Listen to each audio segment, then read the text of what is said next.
Como você pode perceber, dezembro começou para nós, começou natalino, né? Já pode ver a ornamentação. E é um mês que nós, igreja, gostamos muito. Somos apaixonados pelo Natal. Espero que você também. Tirando todas aquelas críticas por comércio, não sei o quê, é um momento que a gente consegue ter aquele olhar melhor para a nossa família, não é? Para os nossos amigos, para o término do ano também, sonhando para o futuro, para o ano que vem o que vai acontecer, mas principalmente o momento que a gente relembra ainda mais o maior ato de intervenção de Deus na história, que é a vinda de Cristo Jesus, não é? O nascimento dele. Então é um mês muito, muito lindo para nós. Iniciando uma série que nós vamos trabalhar esse mês, que nós colocamos como sonhos de Natal, sonhos natalinos. Eu quero começar aqui essa mensagem trazendo uma pergunta para você. E a pergunta isso vai ser importante para a condução da nossa série. A pergunta é: quais são os 2 dias mais importantes da sua vida? Quais são os 2 dias mais importantes da sua vida? Você consegue pensar aí? Quais são? Vem à sua mente. Na verdade, a gente nem precisa pensar muito quando é importante, né? Quando é um dia importante, talvez você já venha à tona na sua cabeça, não é? Segundo Mark Dwayne, ele diz que os 2 dias mais importantes na nossa vida, na sua vida, é o dia que você nasceu, até porque não teria vida se você não tivesse nascido. E o segundo dia mais importante na sua vida é quando você descobre o porquê você nasceu. O dia em que você nasceu e o dia em que você descobre o porquê disso. Por que você nasceu? O que te motiva a viver? O que queima no seu coração? O que te faz brilhar os olhos? O que te faz sonhar? O que te faz sonhar 2023?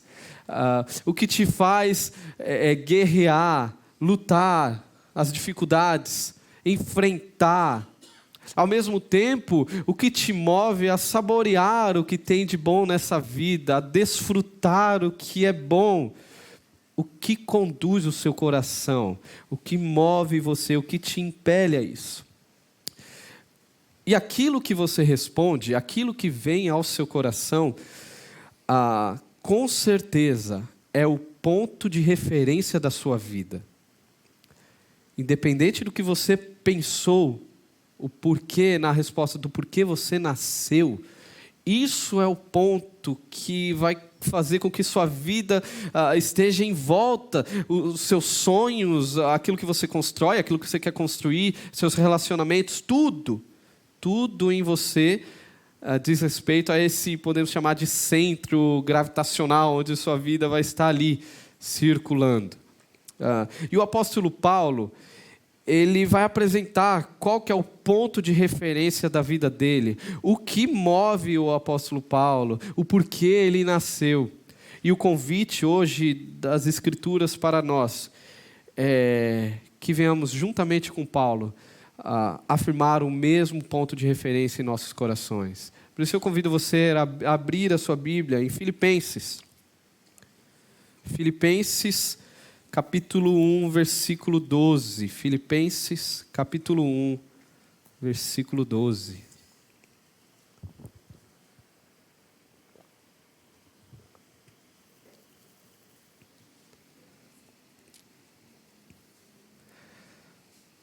Eu tenho trabalhado uma série de mensagens em Filipenses, uma carta muito linda, que te joga lá para cima, cheia de ânimo, de alegria, de vigor, de encorajamento.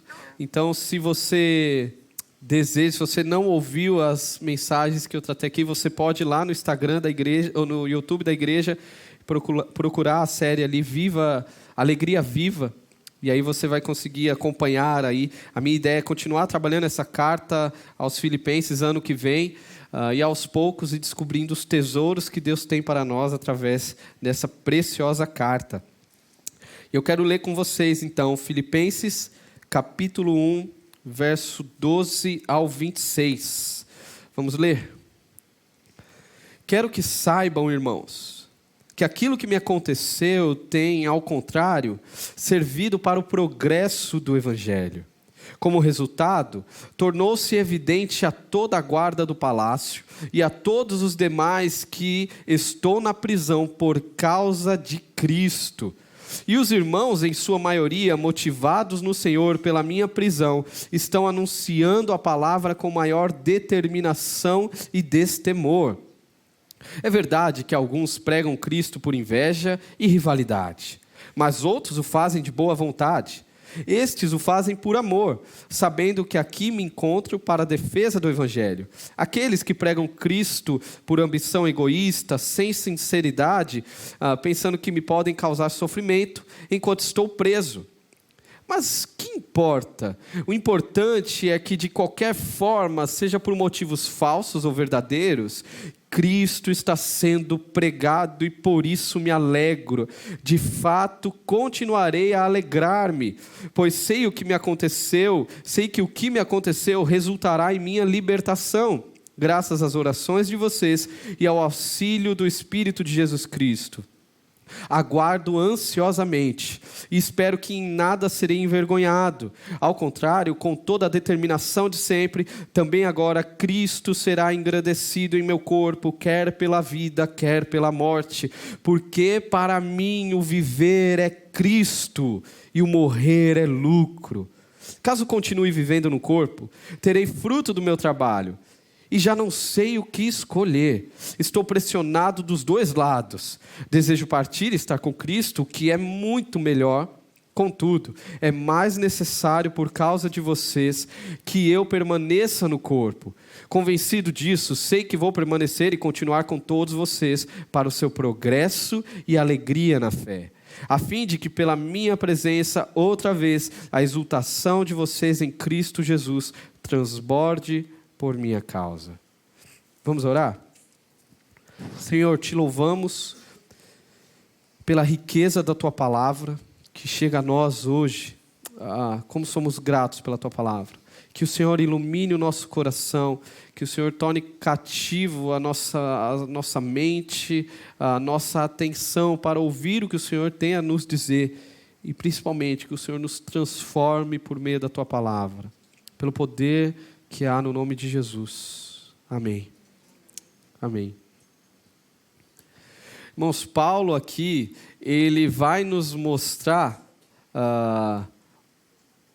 pelo seu olhar para a vida, qual que é o norte, o que é aquilo que fundamenta toda a existência dele, qual é o ponto central, o ponto de referência da sua vida. E nós conseguimos enxergar isso na maneira como ele olha para toda a sua existência. E eu quero ver aqui, tanto ele enxergando para o passado, como ele enxerga para o presente, e como ele enxerga então para o futuro. E como isso é importante para nós, como nós precisamos ter este olhar hoje. No início do texto, nós temos então o seu olhar para o que ele passou. Versículo 12. Como eu comecei, quero que saibam, irmãos, que aquilo que me aconteceu no passado tem, ao contrário, servido para o progresso do Evangelho. Irmãos, se vocês quiserem saber o que aconteceu com Paulo, que ele está falando, vocês podem ler 2 Coríntios, capítulo 11, pode ler em casa, e você vai ver que você fica cansado na descrição ali de tudo que esse camarada passou. Apanhou por diversas vezes, açoitado, foi perseguido pelos judeus, pelos gentios, pelos patriotas dele, os romanos, pelos falsos irmãos, perseguido por geral. Todo mundo queria a cabeça deste homem. Como se não bastasse, sofreu 3 naufrágios. Tá pouco, né? Tá fácil a vida dele, né? Quase morreu várias vezes. E agora, se você quiser mais ainda, leia Atos 16, você vai ver a igreja de Filipos, como ela surgiu. Paulo sofrendo, apanhando, sendo preso. E agora Paulo nos mostra como ele enxerga tudo isso que ele viveu. Lembre-se, o objetivo de Paulo ao escrever essa carta para aquela igreja lá em Filipos era para encorajá-los, animá-los. Era uma igreja que sofria perseguição externa, tinha problemas internos, falsos ensinos tentando atrapalhar, brigas. Além do mais, era uma igreja que estava preocupada, porque o seu principal líder estava preso e prestes a morrer. O que seria de nós, então? Imagina na cabeça deles, o que vai ser da gente, cara? E Paulo, então, escreve essa carta para animá-los, encorajá-los. E olha como ele enxerga o seu passado. Charles Spurgeon, ao comentar esse texto, ele diz assim, que as pedras de tropeço postas por Satanás para impedir a igreja de avançar o evangelho, o apóstolo Paulo, converteu-se em degraus para o progresso do evangelho. As pedras que Satanás jogou, cara, não é possível, ele já apanhou uma vez, vai apanhar 2 vezes, vai ser açoitado pela 3ª vez, vai sofrer um naufrágio, vai sofrer 2, vai ser perseguido, ninguém quer saber desse cara. Não é possível que esse cara ainda vai continuar. Estas pedras que foram jogadas serviram de degraus para que o evangelho avançasse, continuasse cada vez mais forte, não só na vida de Paulo, mas na vida de tantos outros que foram alcançados.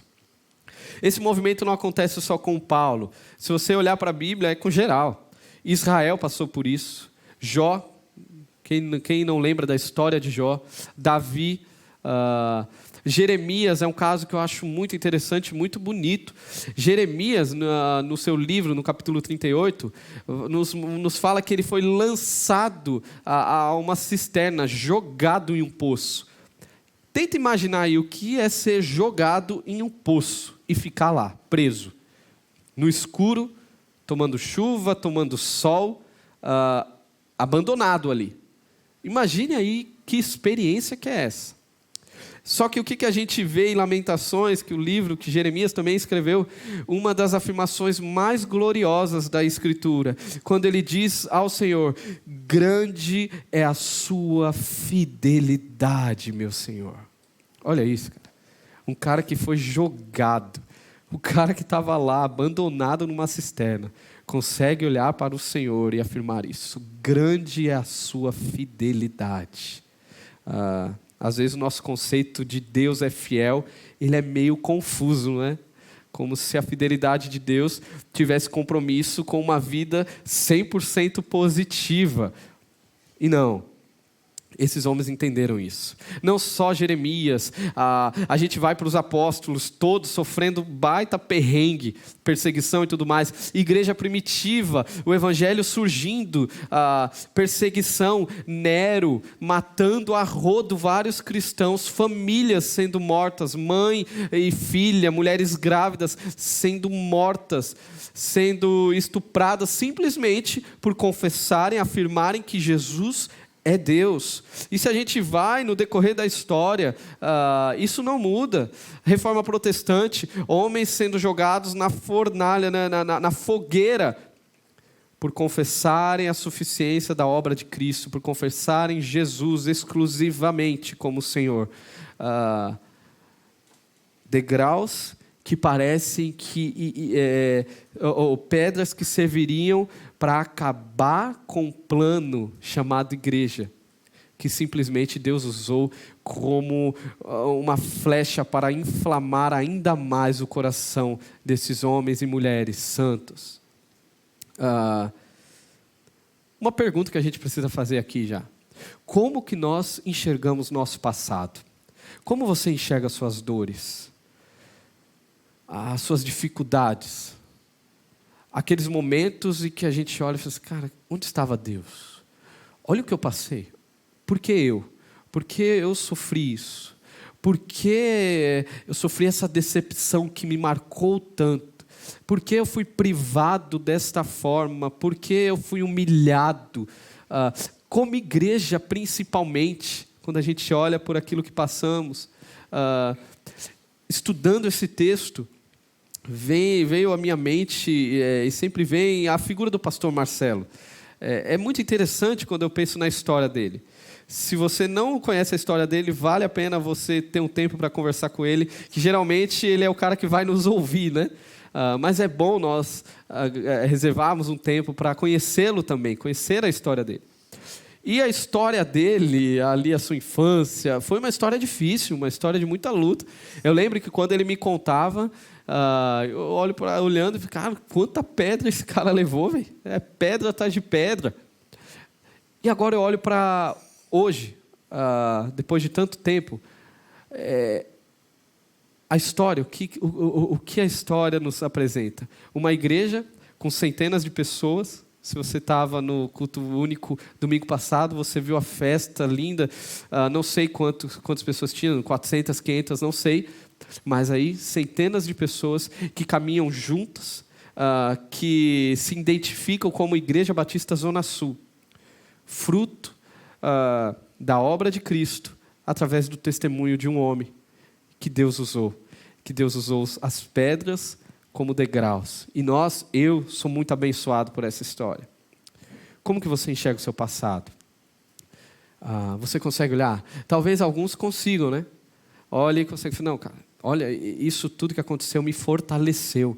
Eu ganhei resiliência hoje. Hoje eu consigo ter meu compromisso mais firme com Jesus. Ser mais constante como comunidade, igreja. Talvez famílias que passaram por doenças, lutos, hoje conseguem confiar mais em Jesus. Fala assim, olha, a gente passou por isso e hoje nós estamos mais fortes para a glória de Deus. Mas tem aqueles que não. Tem aqueles que ainda lutam para entender.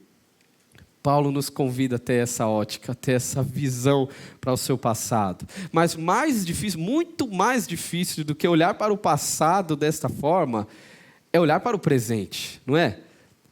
No meio do furacão, quando tudo está dando errado, um monte de coisa na sua cabeça, aquilo que você sonhava, frustrado, um monte de problema de relacionamentos, tanta coisa vindo em você, e você conseguir olhar em meio ao furacão e reconhecer que Cristo está fazendo algo novo em você, mesmo em meio a tudo isso, é muito desafiador.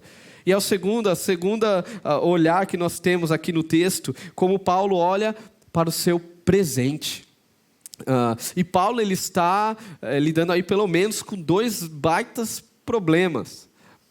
Primeiro problema, prisão. Paulo está preso. E lembrando, eu falei nas mensagens tratando Filipenses, a prisão ali não era uma prisão legal. Não existia nem direitos humanos. O negócio era ruim, era feio para o apóstolo Paulo. E olha como ele enxerga a prisão, versículo 13 e versículo 14. Leiam comigo. Como resultado, tornou-se evidente a toda a guarda do palácio e a todos os demais que estou na prisão por causa de Cristo. E os irmãos, em sua maioria, motivados no Senhor pela minha prisão, estão anunciando a palavra com maior determinação e destemor. Olha como Paulo enxerga a sua cadeia, a sua prisão ali. Ele vê 2 consequências de estar preso. Primeira, salvação. Paulo estava preso ali, o contexto da prisão, uma das realidades é que ele ficava algemado com um soldado, 24 horas algemado. Os soldados revezavam o turno. Agora, olha que interessante, assim, ao mesmo tempo que Paulo estava preso com o soldado também estava preso com Paulo. E ele começa a ouvir acerca desse Jesus. E o testemunho de Paulo chega antes da sua fala. Antes do seu falar, o testemunho dele já chega. Eu imagino a cena, os soldados conversando. O que esse cara fez? Por que ele está preso? Por que ele está... por que ele passou por tudo isso? Apanhou e tudo mais. E o outro fala, olha, ele não roubou. Ele não matou. Ele não é um anarquista contra tudo e todos. O crime dele é porque ele fica afirmando, demonstrando que ele crê que certo homem chamado Jesus viveu, morreu e ressuscitou. E pior ainda, ele está aqui porque ele diz que esse homem é Deus. E a outra fala, é por isso que ele está preso? Cara, mas isso me leva a duvidar de uma coisa. Se ele está preso por conta disso e sofreu tudo que ele sofreu por conta disso, é porque ele leva a sério esse negócio. Aí eu imagino esses soldados indo conversar com Paulo. Está preso lá, né? Não tem o que fazer. Fala, Paulo, deixa eu perguntar um negócio.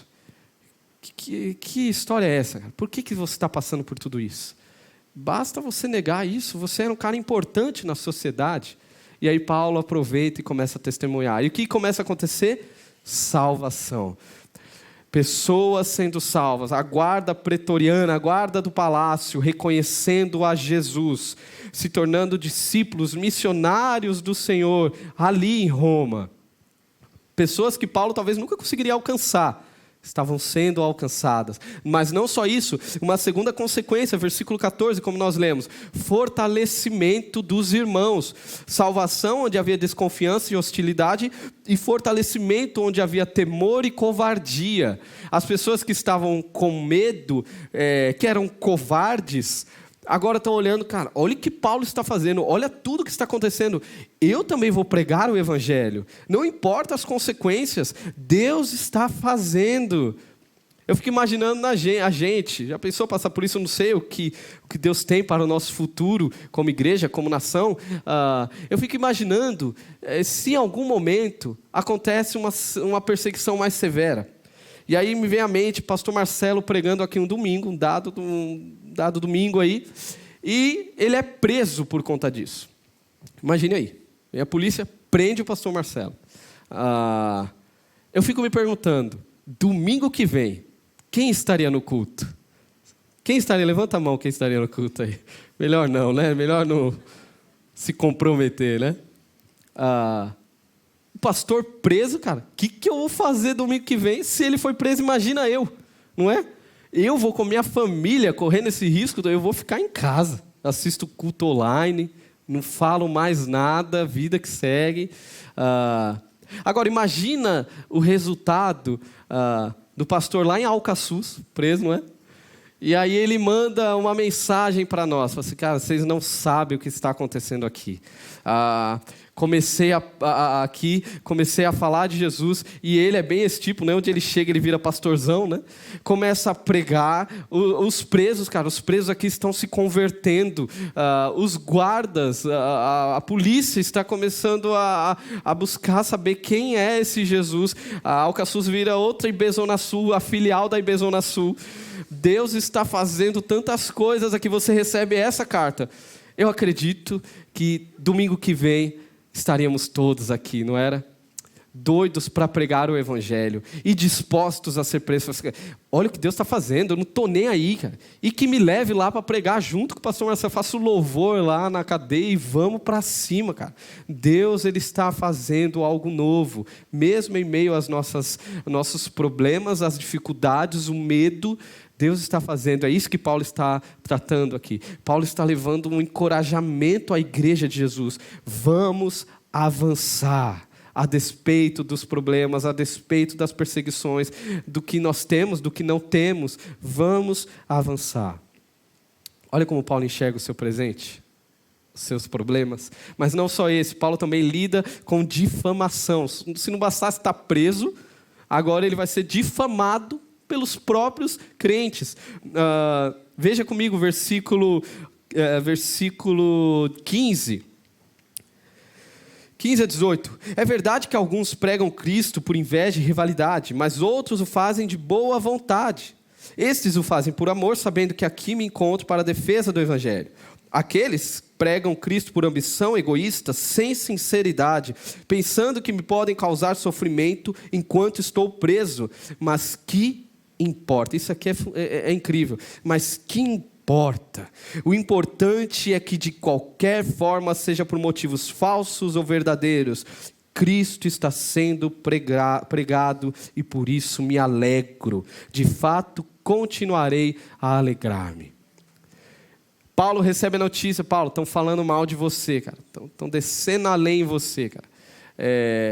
E aí Paulo vira e eu imaginei fazendo essa pergunta. É mesmo? Estão falando mal de mim? Caramba. E que mais? Não, eles estão falando de Jesus também. Estão pregando Jesus. Só que estão falando mal de você. Paulo respondendo. Então estou nem aí, velho. Podem falar mal de mim, não importa. Eles estão pregando Jesus? Estão pregando Jesus, Paulo. Então que eles continuem a anunciar a Cristo, porque é isso que importa. É por isso que eu estou aqui. Como diz a música, que meu nome morra com meu corpo. Não importa, que Jesus seja proclamado. É assim que Paulo está enxergando as suas aflições. Imagine você lidando com prisão, difamação. Como seu coração agiria? Como que nós iríamos lidar com isso? Um desafio, não é? Você conseguir olhar no meio do furacão e encontrar Cristo e ver que Jesus está fazendo algo novo em você, mesmo em meio à dor. Mas este é o convite do Evangelho. Este é o convite do Evangelho. Não necessariamente nós nos livraremos da fornalha, não é? Ou da cova dos leões. Mas é lá dentro que a gente vai conseguir ter uma percepção muito mais clara do Deus presente, da mão que sempre esteve conosco. Paulo olha para o passado e vê Jesus. Paulo olha para o presente e vê Jesus. E agora ele olha para o futuro. Veja comigo o versículo 19. Pois sei que o que me aconteceu resultará em minha libertação, graças às orações de vocês e ao auxílio do Espírito de Jesus Cristo. O que Paulo enxerga para o futuro? Quais são os sonhos do apóstolo Paulo? Aqui a gente pode até pensar, Paulo deu uma mudada no discurso. Se antes era Jesus, agora no futuro ele está, eu quero ficar livre disso aqui, quero estar livre. Entretanto, a gente precisa entender em que consiste esta libertação que Paulo está falando. A condenação de Paulo já era muito clara, só faltava o veredito, mas ele já estava condenado, julgado. E Paulo não está preocupado se ele seria morto. A libertação aqui, o contexto vai nos mostrar, na verdade, aponta para a compreensão que Paulo tem do que é a vida, a quem ele vive, o porquê ou a quem ele se reporta. E a gente vai ver então o contexto continuando aqui, o que libertação é essa. E aqui, na continuidade do texto, nós temos a chave para tudo isso, para como ter essa mesma visão de Paulo para com a vida. Como eu consigo enxergar Jesus nos problemas que passei, no que eu lido hoje, e como eu consigo ter Jesus, enxergar Jesus para o futuro. A gente tem aqui no versículo 20 e 21, eu quero que você leia comigo. Aguardo ansiosamente e espero que em nada serei envergonhado, ao contrário, com toda a determinação de sempre. Também agora Cristo será engrandecido em meu corpo, quer pela vida, quer pela morte. Perceba, Paulo não está preocupado. Paulo não está querendo fugir da prisão. Paulo já está muito consciente o porquê da sua vida. E aí vem o versículo aí, tão famigerado, versículo 21. Porque para mim o viver é Cristo e o morrer é lucro. Para mim o viver é Cristo. O que significa quando Paulo diz que o viver é Cristo? A própria carta nos mostra o que Paulo está querendo dizer com isso. No capítulo 4, nós vemos que o viver é Cristo, quando Paulo diz que a sua força emana de Jesus. Que a graça de Cristo esteja com você, a graça que sustenta. O viver é Cristo. Filipenses capítulo 2, Paulo vai mostrar que ele deve viver assim como os irmãos, ao padrão de Jesus, tendo o mesmo sentimento, a mesma atitude que Cristo Jesus, que se humilhou e servo se tornou. O viver é Cristo. Prioridade em conhecer a Jesus. Paulo vai falar lá no capítulo 3, Olha, a despeito do que eu tive, dos títulos que eu ganhei, da experiência que eu tenho, isso não importa, cara. Pouco me importa, o que eu quero é conhecer Jesus. O viver é Cristo. No capítulo 13 ele também vai falar, olha, eu quero me cobrir da justiça que há nos méritos suficientes de Jesus e não me fazer valer da minha própria justiça. Isso não me serve. Eu sou santo justificado por Jesus. Eu sou puro por Jesus. O viver é Cristo. Capítulo 4... Paulo vai falar da sua satisfação de vida em Jesus, da sua alegria que ele carrega em viver em Jesus. Eu posso ter, como eu posso não ter. Eu posso estar preso, como eu posso estar num palácio. Posso comer ovo e arroz, posso comer a picanha, posso comer o camarão lá nos camarões, lá no restaurante. Pouco importa, cara. Eu estou satisfeito em Jesus. Isso é o que queima meu coração. O viver é Cristo. Isso é importante para nós hoje, é fundamental você pensar nisso. Como você completaria essa frase? O viver é... Como você completaria? Talvez a nossa fala seja ortodoxa, né? Porque a gente sabe, é fácil, o viver é Cristo. Mas às vezes o nosso coração não está coerente ao que a gente fala. Talvez o meu coração está falando, não, o viver é eu conseguir uma estabilidade na minha vida. Não, o viver é aquela formação tão sonhada.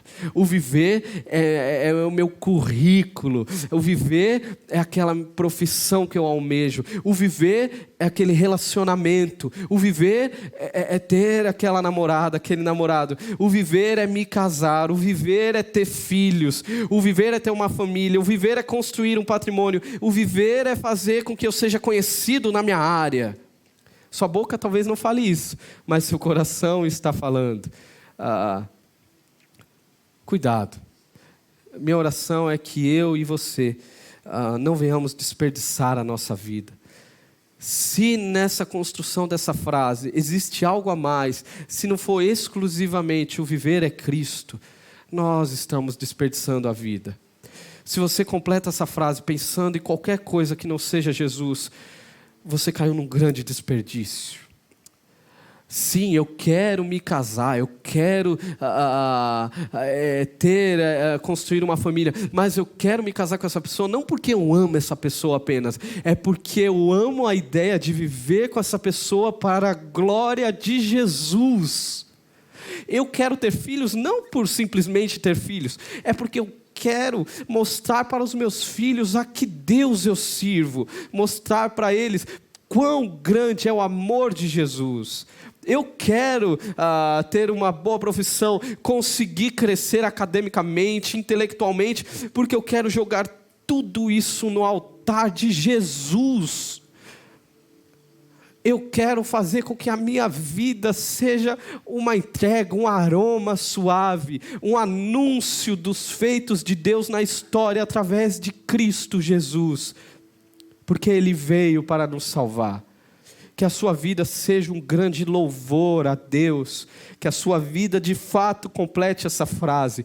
O viver é Cristo. É Cristo Jesus. E o morrer é lucro. Quando você está pronto para morrer como Paulo, aí sim você está pronto para viver.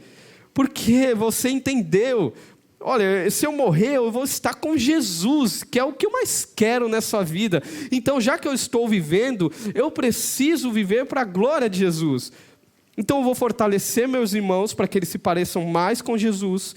Eu vou fortalecer minha família. Eu vou pregar àqueles que não conhecem acerca desse Jesus.